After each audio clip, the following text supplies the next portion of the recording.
state of Roanoke County, used to do it in Roanoke City. So I'm always interested in helping and hearing how we can help more young folks. Thank you. I'm Tawny, same thing, anywhere with the beach, usually. We've fostered for 2 years and then adopted, and then we kind of got out of it and just have our boys now.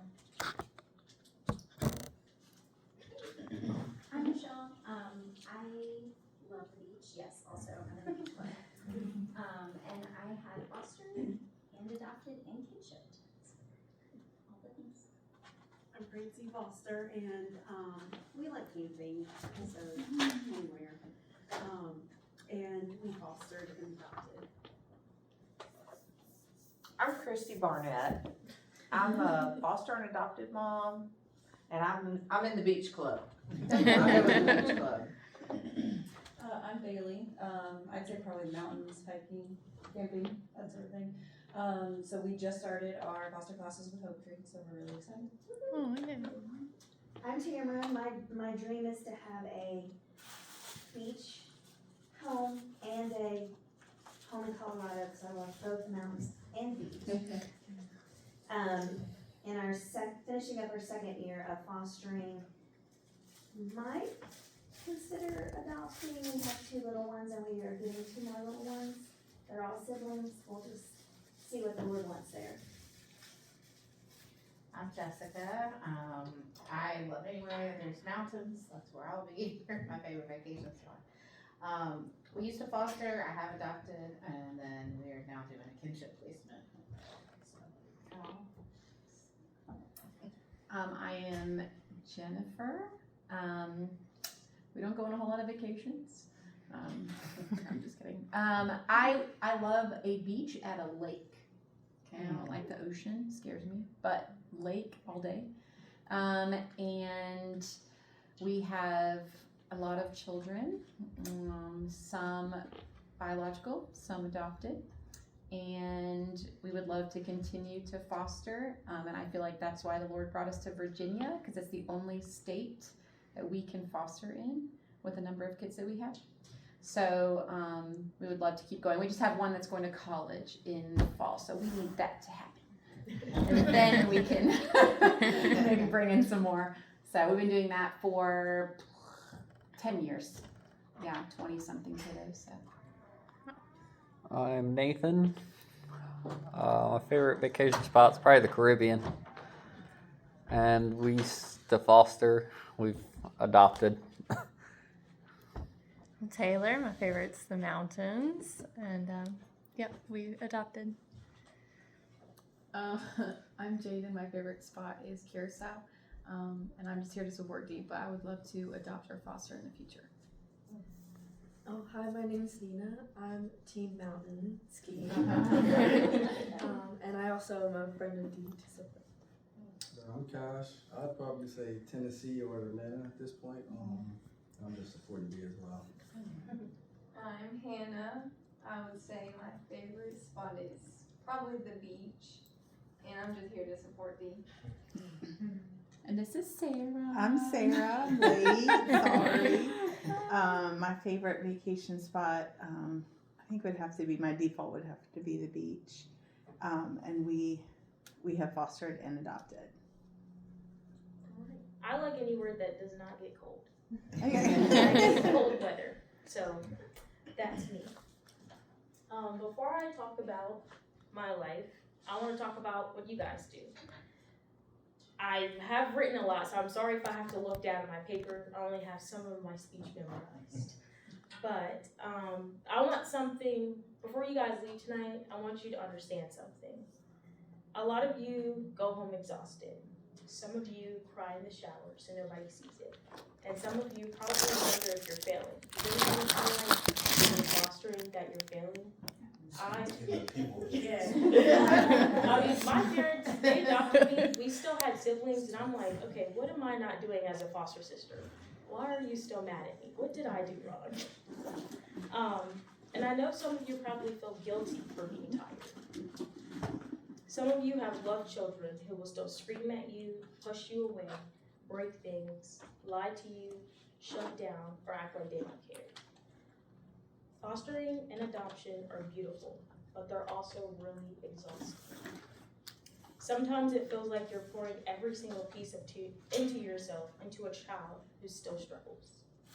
And sometimes you go at home at night wondering if you're making a difference to them at all.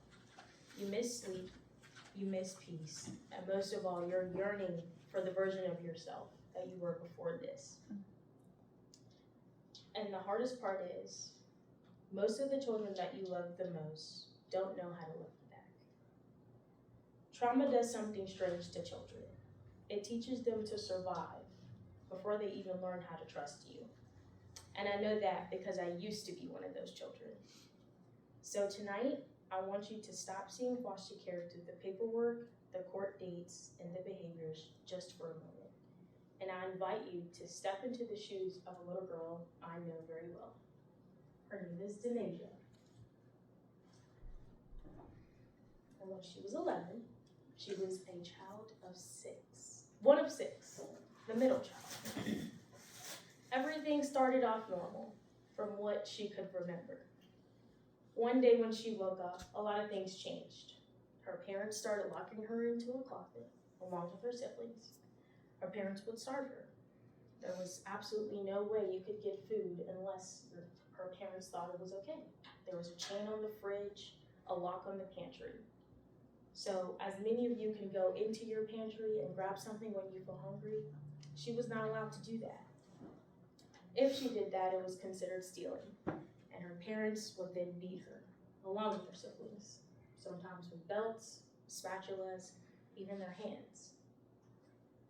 She did not only experience physical abuse, she experienced sexual abuse, psychological abuse, all of the above.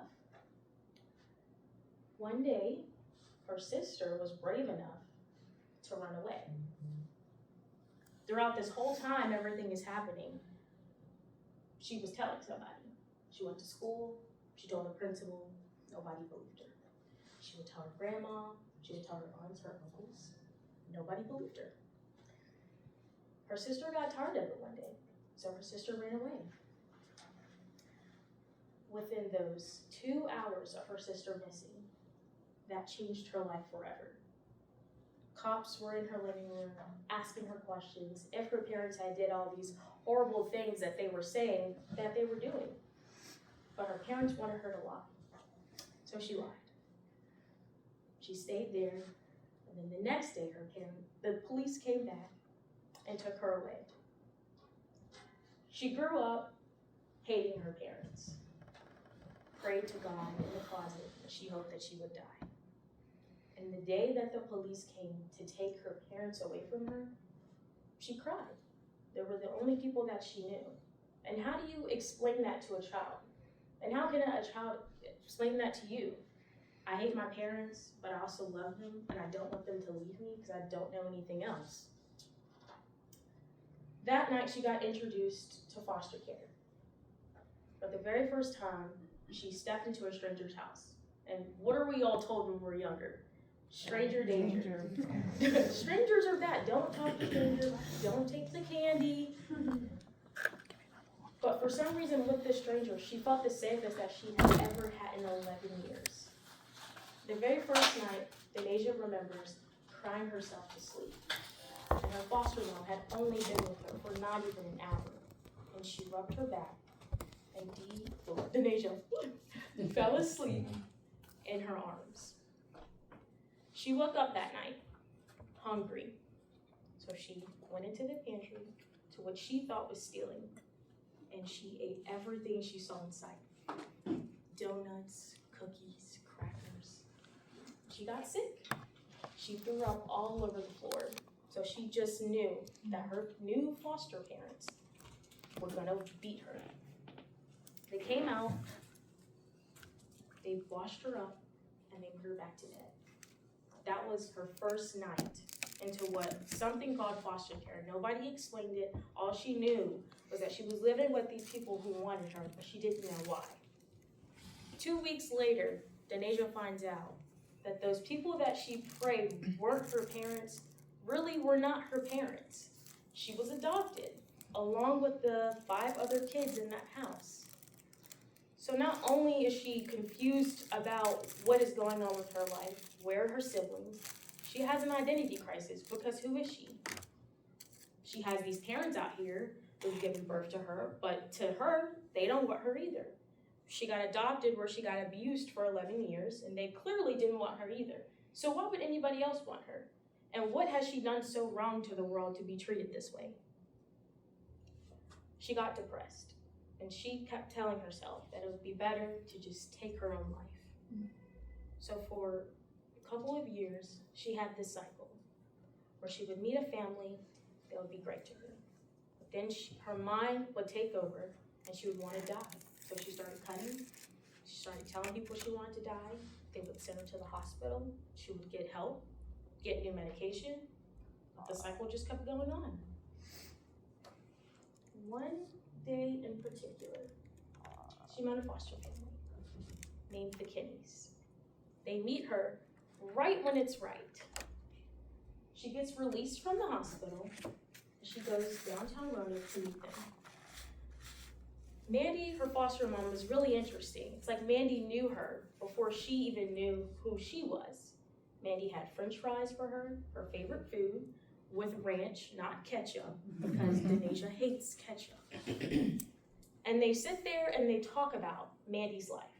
Mandy shows her her wedding, her parents, her family, her friends. Dee learns that she will be living with Mandy from now on. Dee liked Mandy. She was really tall, she had Marfan syndrome, and her husband was shorter than her. She always thought that was weird. She was there for a couple of months in a phase that I think we all call it the honeymoon phase, where everything's perfect. Nothing goes wrong, no behavioral issues. And then one day everything changes.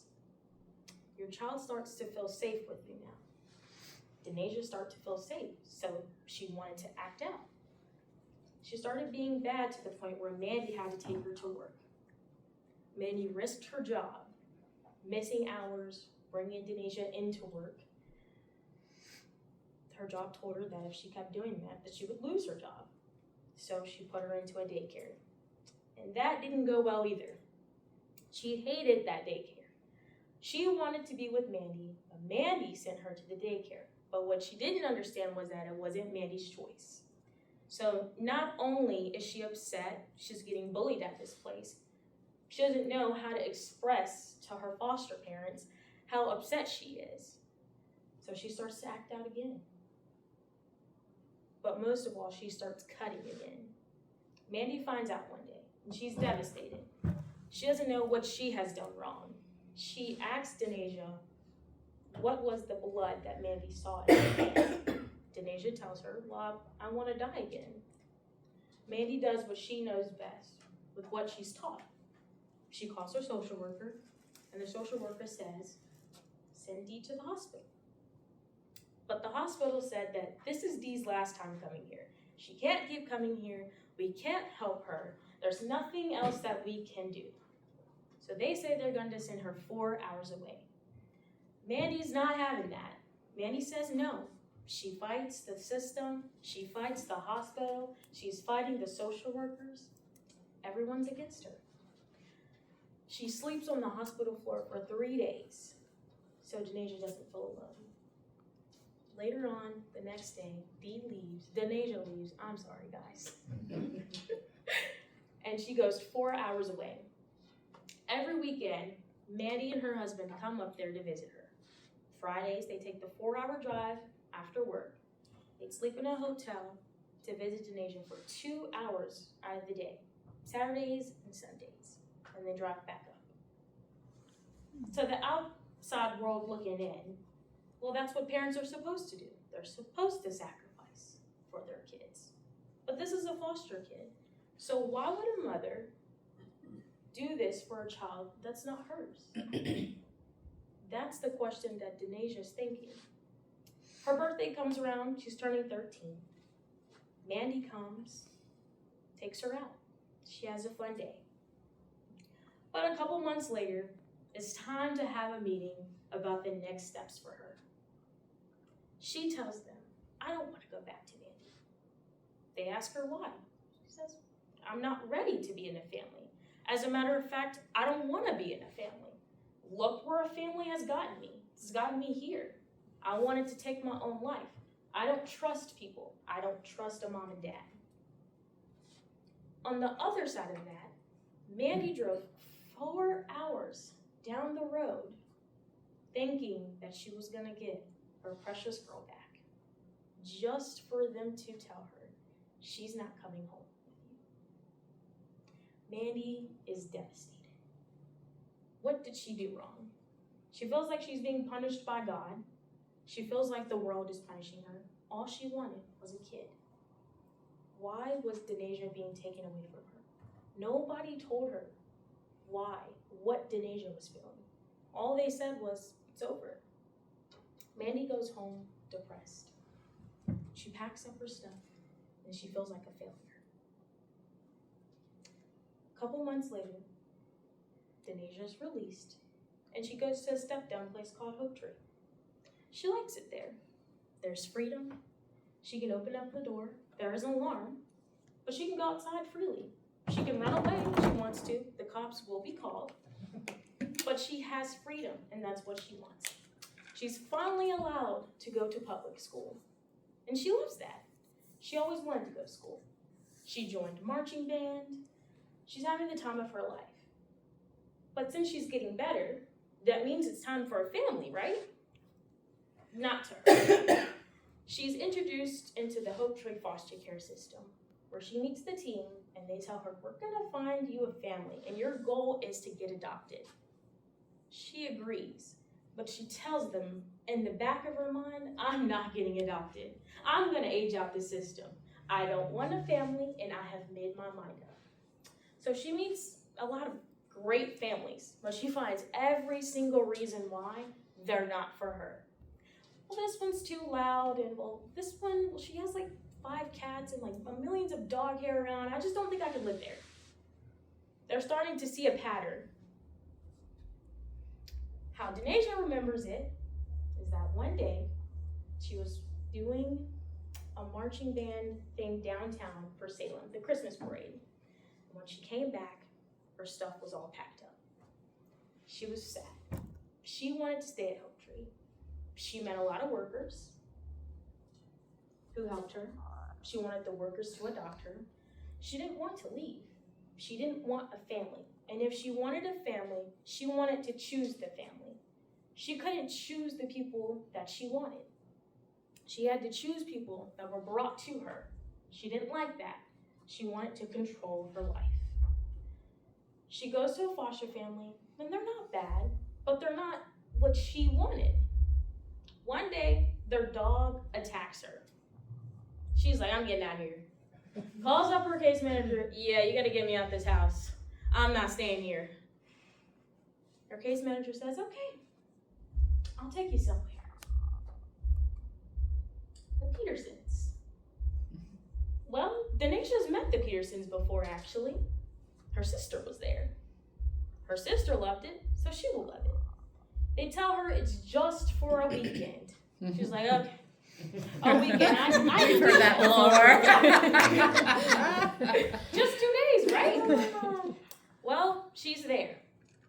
She's eating dinner at the table with them, and her foster dad says, well, your sister told me you like to play Call of Duty. Her face lights up, because for the first time in her life, somebody is doing something she likes. She doesn't have to pretend. She doesn't have to lie. She just has to play a video game with her foster dad. So she goes and plays, and she beats him no matter what he said. She wins all the matches. Weekend's over. She calls her case manager. Thought she said this was just a weekend. Well, we're working a couple things out. We're just stay there for a couple more days. Okay. 3 months go by. Thought you said this was just a weekend. Shouldn't even realize 3 months go by. What's going on? She's having fun. Not even a thought goes by that she wants to end her life. The most fun she's had since that terrible day she got taken away from her family. One day, She's driving in the car, riding in the car. Her mom turns around and asks her, I have a question to ask you. And she gets scared because the night before, she just raided the pantry of all the Slim Jims that her mother likes. So she's like, oh, I'm gonna get caught. This is it. I'm getting kicked out. Her mother says, can we adopt you? Yes, I mean, of course. Yes, you have all the things. And I love it here. Denasia changed her name to Dee. She goes down to the courthouse, Bedford Courthouse, where everything happened. Where she lost her siblings, where she never saw some of her siblings again. And it turns around for the better. She gets the family that she always wanted. But somewhere along the way, someone kept showing up for her. Mandy. She left Mandy when she was 13. But Mandy never left her. When I graduated high school, Mandy came to my graduation. She was standing right there with her husband and her daughter. 2 weeks after she told me that I wasn't going to be with her, she found out she was pregnant. She was so devastated that she lost me. She was so grateful that she had gained something that she always wanted, but she didn't understand why. And I want you to hear something from a child. Everything that you guys do, it matters. Even when you think your foster kids or your adopted kids are not watching you, they are. They notice who keeps showing up for them through the bad. They notice who sits outside their bedroom doors. And they notice who learned their favorite food. They notice who keeps the lights on. And they know who keeps fighting for them. One day, years later, when your child is older, trying to figure out how to survive this world, they will remember you. Maybe not every rule that you had, and maybe not every conversation of don't talk to that boy. He is bad for you. But they will remember how your house felt. If it felt safe to them, if it felt warm, if it felt calm, or if it felt different. You may never fully understand what it means to a child to finally experience peace. Some of us come from homes where we learn to survive before we learn how to be children. So when we enter your homes, sometimes we don't know how to accept the love. Sometimes we push it away because we're too terrified that the love is going to disappear too. But that does not mean that you have failed. Don't confuse a child's trauma response with your worth. The truth is, some children are alive today because somebody like you all decided not to give up on them. I know that because I was one of them. And I'm now standing here, a mother, a CNA, a nursing student, and an author. Because people loved me when I did not know how to love myself. If you leave here remembering anything, remember this. You're not just foster parents, and you're not just adoptive parents. You are not temporary people in a child's life. You're proof that love can still exist after pain. And even on the days it feels like nothing is changing, you're changing someone's entire story. I want you to think about this question. If one of your children wrote a book about their life someday, what would you hope they would say about the way you loved them? Thank you guys. Really, I'm